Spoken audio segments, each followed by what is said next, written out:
తాడేపల్లి మండలం ఉండవల్లిలో తమపై దాడి చేసిన వారిపై కేసు నమోదు చేయాలని గుంటూరు జిల్లా అడిషనల్ ఎస్పీకి ఫిర్యాదు చేశారు. వైసీపీ నేతలు రైతుల ముసుగులో టీడీపీ కార్యకర్తలు తమపై దాడి చేశారని వైసీపీ నేతలు ఫిర్యాదు చేశారు.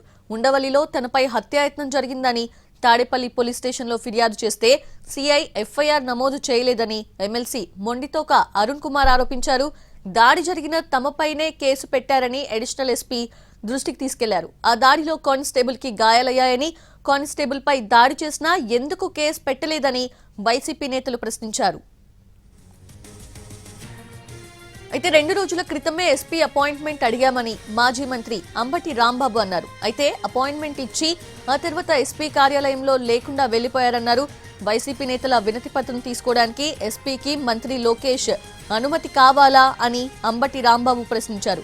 ఉండవల్లిలో తమపై దాడి జరిగితే తిరిగి తమపైనే ఎస్సీ ఎస్టీ అట్రాసిటీ కేసులు పెట్టారన్నారు. కానిస్టేబుల్ కి గాయాలైనా కేసు నమోదు చేయరా అని అంబటి రాంబాబు ప్రశ్నించారు.